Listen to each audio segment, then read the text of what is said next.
جب انسان کا اچھا وقت آنے والا ہوتا ہے تو کچھ ایسی نشانیاں ظاہر ہوتی ہیں جس سے انسان یہ سمجھ سکتا ہے کہ اب ہمارا اچھا وقت آنے والا ہے۔ قرآن مقدس میں اللہ تعالیٰ فرماتا ہے ان مع العسر یسرا، کہ بے شک مشکل کے ساتھ آسانی بھی ہے۔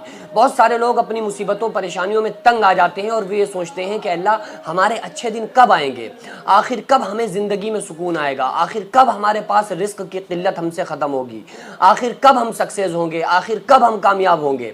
تو بہت سارے لوگ ان چیزوں کو لے کر پریشان رہتے ہیں۔ تو آخر اچھا وقت جب آتا ہے تو اس سے پہلے کون سا وقت آتا ہے؟ ہم کیسے سمجھیں کہ ہمارا اچھا وقت شروع ہونے والا ہے؟ ہمیں کیسے پتا ہوگا کہ اب ہم اچھے وقت میں آنے والے ہیں؟ اللہ تعالیٰ نے قرآن مقدس میں ارشاد فرمایا وَلَنَبْلُوَنَّكُمْ بِشَيْءٍ مِّنَ الْخَوْفِ وَالْجُوعِ وَنَقْصٍ مِّنَ الْأَمْوَالِ وَالْأَنفُسِ وَالثَّمَرَاتِ۔ اللہ فرماتا ہے ہم تمہیں آزمائیں گے جان کے نقصان سے، مال کے نقصان سے، پھلوں کے نقصان سے۔ تو انسان کے اوپر جب پریشانی آتی ہے، جب مصیبتیں آتی ہیں، تو یہ اس کا ایک دروازہ ہوتا ہے جو اچھا وقت آنے کا کھل جاتا ہے۔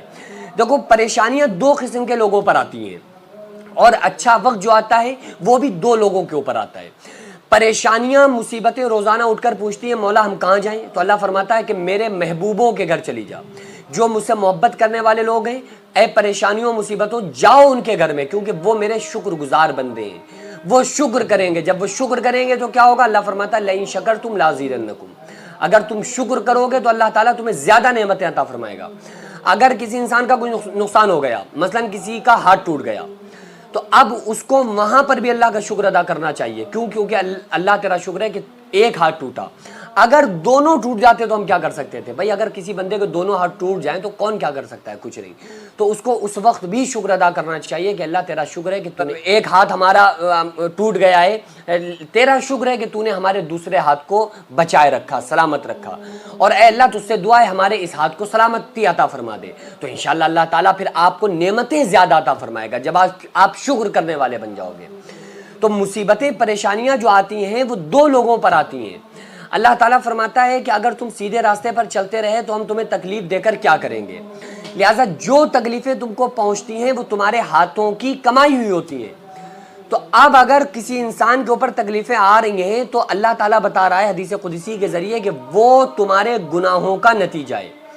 لیکن کچھ لوگ ایسے ہیں جو گناہ کے کام نہیں کرتے ہیں، کسی کا برا نہیں چاہتے ہیں، نماز بھی پڑھ رہے ہیں، نیک لوگ ہیں، لیکن پھر بھی وہ پریشانیوں میں ملوث ہیں۔ وہ نماز بھی پڑھ رہے ہیں پھر بھی ان کے اوپر پریشانیاں آ رہی ہیں، وہ قرآن کی تلاوت بھی کر رہے ہیں، وظائف بھی پڑھ رہے ہیں، سنتوں پر عمل بھی کر رہے ہیں، دین پر چل بھی رہے ہیں، پھر بھی ان کے اوپر تکلیفیں آ رہی ہیں۔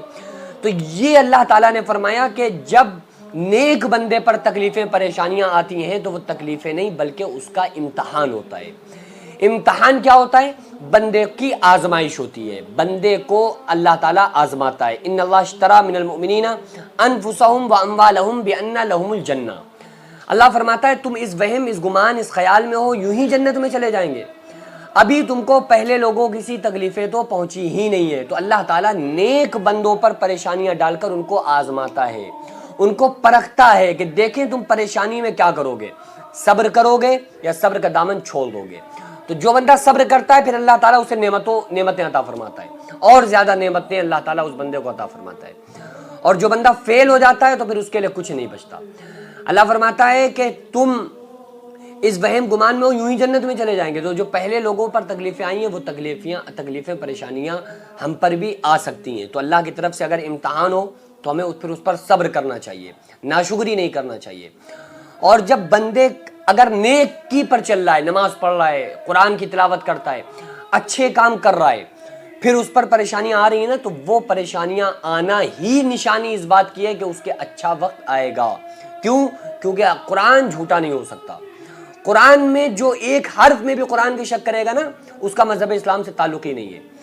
کیونکہ اللہ تعالیٰ قرآن میں سب سے پہلے جو بتا رہا ہے وہ کیا کہہ رہا ہے؟ الف لام میم ذالک الکتاب لا ریب فیہ۔ یہ وہ قرآن ہے، یہ وہ کتاب ہے جس میں شک کی گنجائش نہیں ہے، شک اس میں نہیں کیا جا سکتا۔ جو ڈاؤٹ کرے گا وہ اسلام سے اس کا تعلق ہی نہیں رہے گا۔ پھر اسی قرآن میں اللہ تعالیٰ نے فرمایا ان مع العسر یسرا، کہ بے شک مشکل کے ساتھ آسانی بھی ہے۔ یعنی جب تکلیف آئے گی، پریشانیاں آئیں گی، مصیبتیں آئیں گی، اس کے بعد اگر وہ بندے کا امتحان ہے تو وہ امتحان ختم ہونے کے بعد اس کا اچھا وقت شروع ہو جائے گا۔ اور اگر وہ صبر کرتا رہا تو وہ امتحان میں کامیاب ہو گیا، اور اگر اس نے ناشکری کی اور یوں کہنا شروع کر دیا کہ اللہ تجھے ہم ہی ملے تھے پریشانی میں ڈالنے کے لیے، اللہ ہم نے تیرا کیا بگاڑا تھا، معاذ اللہ یہ کفریہ جملے اگر کسی نے بولے کہ ہم نے تیرا کیا بگاڑا تھا جو تو نے ہمیں پریشان کر دیا، معاذ اللہ، تو پھر ایسے لوگوں کی گرفت ہے، یہ لوگ فیل ہو گئے امتحان میں۔ پھر ان پر اللہ تبارک و تعالیٰ کی طرف سے پکڑ آتی ہے، اور پکڑ کیا ہوتی ہے کہ اللہ انہیں ڈھیل دے دیتا ہے۔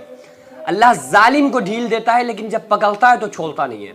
جب کوئی بندہ ظلم کرنے لگے نا، اور کوئی بندہ ظلم سہنے لگے اور وہ ظلم سہتے سہتے سہتے اللہ کو پکارنے لگے، تو سمجھ لو کہ بس ظالم کی گرفت ہو گئی اور اس مظلوم کے اچھے دن شروع ہونے والے ہیں، کیونکہ اللہ سب کچھ برداشت کر لیتا ہے، اللہ تعالیٰ ظلم کو برداشت نہیں کرتا۔